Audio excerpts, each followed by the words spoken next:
Welcome. This is your daily dose of daily market wisdom with Master Trader Nick Santiago. Today's 10/20/21, and this is show number 331. Well, Nick, we've got Tesla earnings due out, and what's your take? Yeah, the earnings are out right now. It looks like they're reporting that they beat by a quarter. Revenues were in line. Gross margins up 281 basis points. So overall, the headline number is pretty good. The stock basically is trading down a smidge from where it closed at 865.80. Right now it's trading at around 861. I think it's holding up pretty well. I really like to see the reaction in the name tomorrow. It's very close to its old high from January of this year where it traded around 900. So we have a shot of seeing that stock trade up to that level. And we'll leave it at that. We'll see where it goes. But overall, this is acting fairly well. I don't, it's a little bit overbought in the near term, so maybe it does need to back and fill. But if it doesn't go down much, I would probably think it wants to go retest that old high at 900 and potentially even exceed it. Yeah, well, hey, their sales are on fire. Probably the hottest manufacturing company on the planet right now. They seem to have figured out how to bypass all the chip shortages, so you got to give them credit for that. Absolutely. I mean, and listen, it's a very nice car. I've actually driven in one a couple of times. I don't own an electric vehicle, but they're really nice cars, very, very popular, and globally they're a hit. So, this car company is doing well. If you want to call it a car company, it's priced like it's a leading tech stock, and I have to say, maybe one day that will change. But right now, as a chartist, I have to say the trend is up, but it is a little bit overbought in the short run. But there's nothing to say the stock can't go higher. We'll see the reaction tomorrow, and we'll take it from there. Well, I got a confession to make to you, Nick. Go ahead, Kerry. I purchased a 2020 Tesla Model 3 long range over the weekend. And let me tell you, man, that car is the most fun of any car I've had in ages. It is so fast. Fastest car I ever had. And I didn't even get the upgrade where it'll go even faster. It's like 0 to 60 in 4 seconds. And the software on it, like every single gadget from every car ever created is in the Tesla. But the difference is everything works in the Tesla. It's amazing, Nick. I really have to say I'm not a Tesla fanboy. Didn't know what the car was going to be like. The ride is incredible. And the one pain is charging. You have to reassign it when you buy a pre-owned. You have to reassign the car to your account. So I was charging all weekend on the old guy's account because I couldn't get it reassigned till today to my own account. And so this guy's got a bill, and the mileage will definitely vary according to how heavy a lead foot you have, and mine is quite heavy. I tell you that. You could be going 70 miles an hour. You hit the gas, you're going 110 miles an hour before you know it. That sounds incredible. But you know what? I have a lot of neighbors. Every other neighbor in my neighborhood has one. So they all seem to like them. I always like to be able to pull up to the gas tank and fill up in 2 seconds. So for me, until that changes, I think I'm going to stick with the gas. But everybody seems to like these cars. And right now, if you look, I just had one of my trading room members earlier today tell me he's seeing all these cars in Stockholm. He was just in London. He's seeing tons of Teslas there as well. So, this car is popular, and they're definitely one of the more popular manufacturers these days. Yeah, well, I'm getting the home charger, so that'll charge at 30 miles per hour. So basically all my charging other than extended range trips will be taking place in my own home at a drastically lower price than what a equivalent miles for a gallon of gas would be. But I will tell you, you can definitely get range anxiety. If you thought you had it with your old cell phones, you could definitely get it with a car. And then when you stop at these charging stations, they're at these Wawa stores in Florida, and they're all in awful god-awful neighborhoods, Nick. Like, you can't believe how bad they are. And it's like, all right, well, Tesla, well, we can lock the doors and record everything as they attack you. But hey, it's definitely a neat toy. Not for everyone. Like, if you got kids and you're rushing from point A to point B, you don't want to be sitting down charging for 25 minutes. It's a real pain. But for a single guy like me, doesn't matter. I got the time, but if you're in a rush, if you're in a rush to go charge your car, probably not the car for you. Like, you drive 80 miles an hour and then you get there and you wait around for 25 minutes.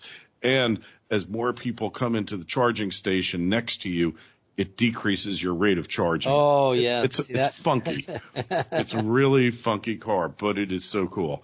In any event, hey, Bitcoin is hitting new highs due to the Bitcoin ETF. We originally thought it could go down as low as 17,000. Doesn't look like that's going to happen right now. No, it doesn't. And, in all fairness, but we talked about the 40,000 level, how that was defended.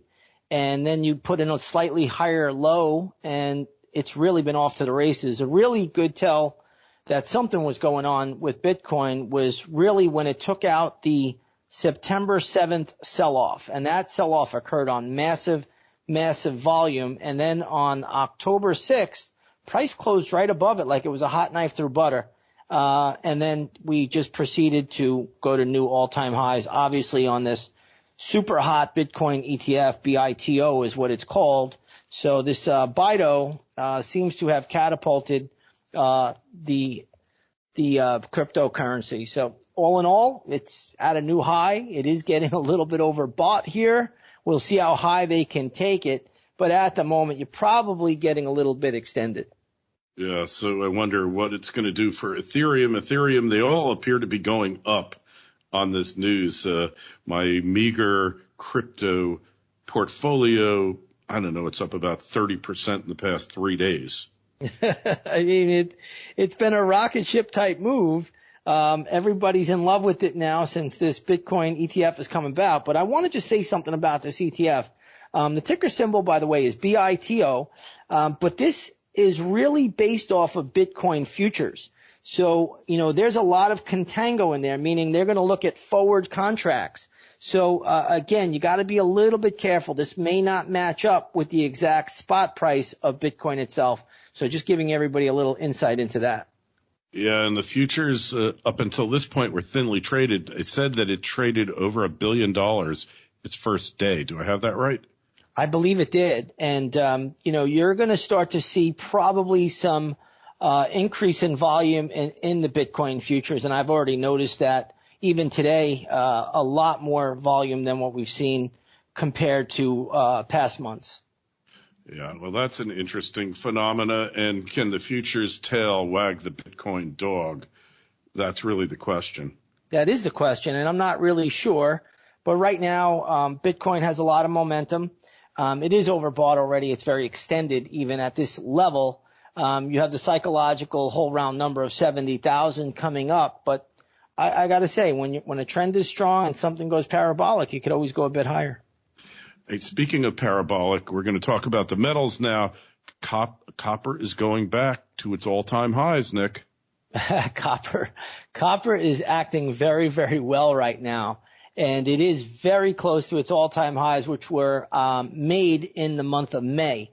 So copper in May, I believe, was around 488, and we are at 475 now, and it's very, very close. And if it exceeds that level, it's got a lot more upside potential. So again, I'm not sure it's going to blast through the old highs right away. We may see some backing and filling first, but chart is strong.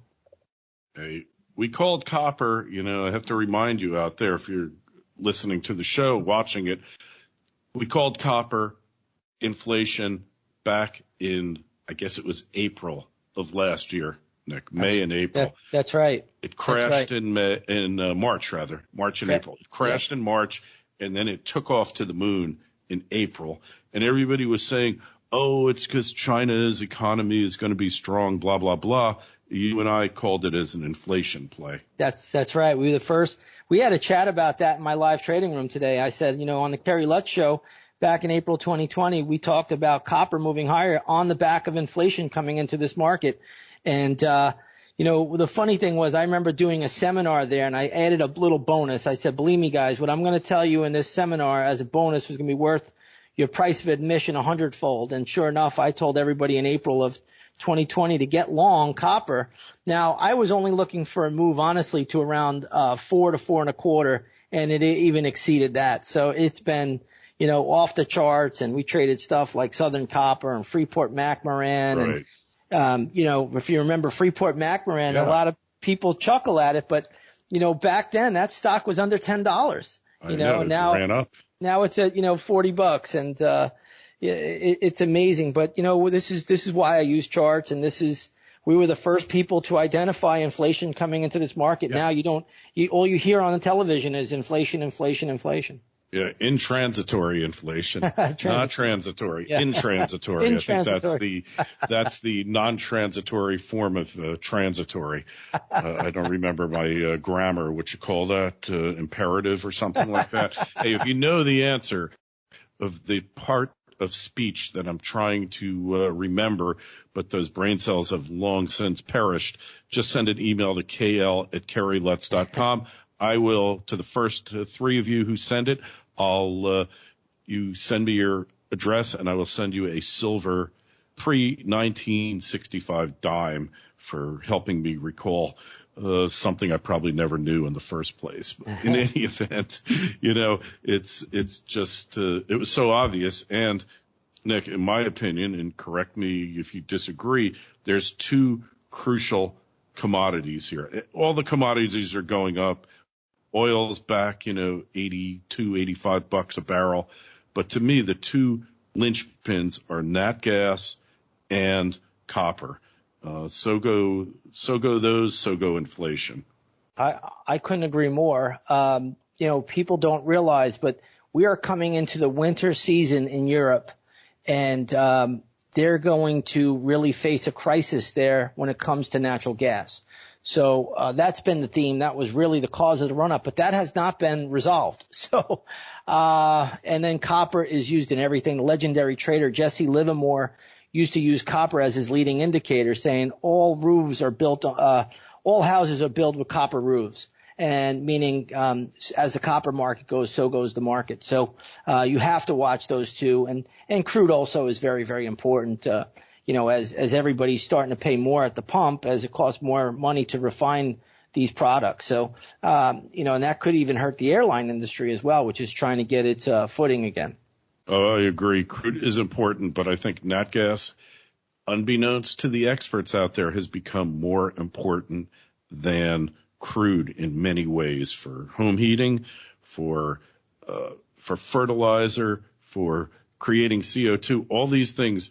It's replaced oil as a feedstock for. It has.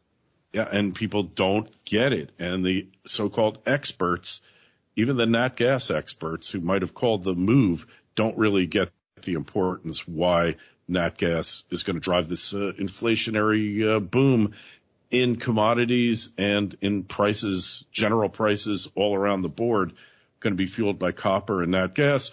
If Jesse Livermore was alive today, he would say that all Teslas are built with a copper motor, There you go. And again, as we get into 2022 and you watch what unfolds in Europe, everybody will see the importance of nat gas. Yeah, Europe is going to be it. I mean, the U.S., at one point, we had way more of the stuff than we ever needed. We still do, but they're not talking about it. We got thousands of shut-in wells. I can't get any information on it. There's a complete news blockade on that, Nick. That's not a surprise. Yeah, Europe, but Europe is definitely facing a potential disaster.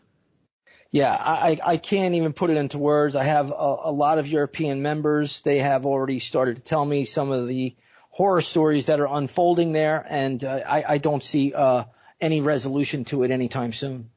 Hey, they just better pray for climate change, for global warming there, because if they get a cold winter, it's going to be, I don't want to put images in people's minds, but it's going to be profound.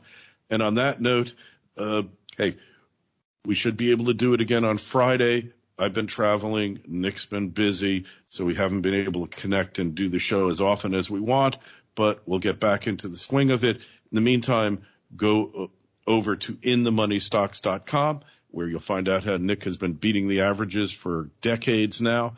Check out the Twitter feeds at ITMS, at Nick Santiago 01, and at Kerry Lutz. And again, send your emails, and if you remember that part of speech that I can't remember, transitory, intransitory, please send an email to kl@kerrylutz.com. First 3 people that get it right get a pre-1965 silver dime. We'll leave it at that. Nick, we'll talk to you on Friday. Sounds good, Kerry.